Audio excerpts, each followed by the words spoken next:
Bismillahirrahmanirrahim. Assalamualaikum warahmatullahi wabarakatuh. Sebelumnya, perkenalkan nama saya Vika Nurul Hafizoh dengan NPM 1006030318107. Pada kesempatan ini, saya akan memaparkan terkait hasil penelitian saya yang berjudul Kajian Pustaka Potensi Kulit Nanas sebagai Bahan Baku Pembuatan Bioetanol. Adapun pokok bahasan yang akan dibahas, yang pertama yaitu latar belakang, kemudian rumusan masalah, lalu tujuan dan manfaat penelitian, metodologi penelitian, hasil dan pembahasan, serta kesimpulan.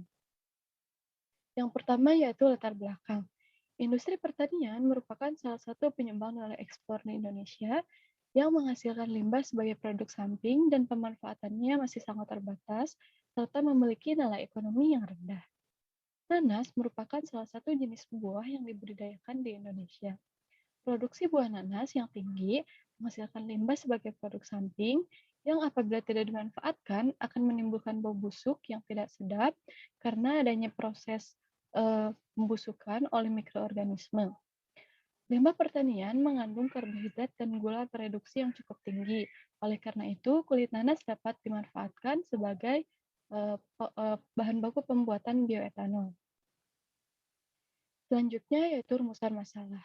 Yang pertama yaitu bagaimana sih mekanisme pembuatan bioetanol dari kulit nanas, kemudian apa saja faktor yang mempengaruhi kadar bioetanol, kemudian bagaimana kondisi optimal untuk memperoleh kadar bioetanol yang tertinggi. Adapun tujuan dari penelitian ini yaitu untuk mengetahui bagaimana mekanisme pembuatan bioetanol dari kulit nanas. Untuk mengetahui faktor-faktor apa saja sih yang mempengaruhi proses fermentasi, serta bagaimana kondisi yang optimal agar memperoleh kadar bioetanol yang tertinggi. Dan manfaat dari penelitian ini dapat memberikan informasi ilmiah mengenai mekanisme, faktor-faktor yang mempengaruhi proses fermentasi, serta kondisi optimal pembuatan bioetanol dari kulit nanas.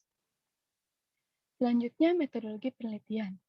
Penelitian ini menggunakan metode sistematik literatur review atau kajian pustaka sistematis dengan menggunakan 6 jurnal artikel yang digunakan sebagai rujukan. Selanjutnya yaitu memasuki ke hasil dan pembahasan. Berikut merupakan hasil dari ke-6 jurnal yang digunakan sebagai rujukan. Pertama, saya akan membahas terkait mekanisme pembuatan bioetanol secara umum. Proses bioetanol pertama-tama melalui proses hidrolisis, yaitu dengan cara membuat substrat fermentasi dari 500 gram kulit nanas ditambahkan dengan 1 liter aquades. Kemudian dilanjutkan dengan membuat starter dari glukosa sebanyak 10% ditambahkan dengan 5 gram urea serta 10 gram Saccharomyces cerevisiae. Setelah itu, dilakukan starter diinokulasi ke dalam substrat dengan variasi konsentrasi. Kemudian setelah proses hidrolisis dilakukan proses fermentasi tanpa adanya pemutaran. Fermentasi dilakukan pada suhu ruangan yaitu pada suhu 30 derajat Celcius dengan pH 5. Setelah itu proses pemisahan dilakukan dengan metode destilasi. Pembahasan yang kedua yaitu mengenai faktor-faktor apa saja yang mempengaruhi proses fermentasi bioetanol. Yang pertama ada jenis dan jumlah mikroba. Kemudian waktu fermentasi, yang ketiga derajat keasaman atau pH, kemudian ada suhu, serta zat tambahan. Memasuki pokok pembahasan yang terakhir mengenai kondisi optimal.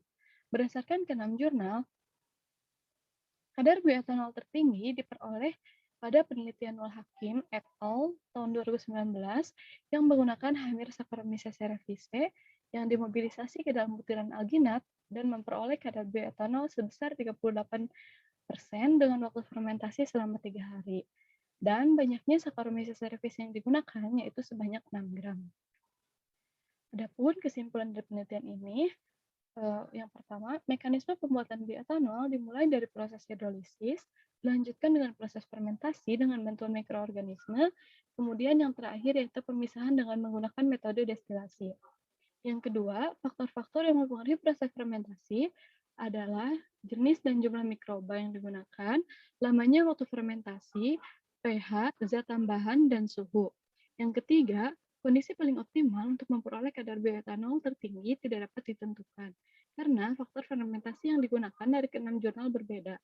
Namun, di antara keenam jurnal tersebut, kadar bioetanol tertinggi diperoleh sebesar 38% menggunakan hamir Saccharomyces cerevisiae termobilisasi dalam butiran alginat dengan waktu fermentasi selama 4 hari dan hamir yang digunakan sebanyak 14 gram. Sekian presentasi dari saya, semoga bermanfaat. Mohon maaf apabila masih terdapat kekurangan dan kesalahan. Wassalamualaikum warahmatullahi wabarakatuh.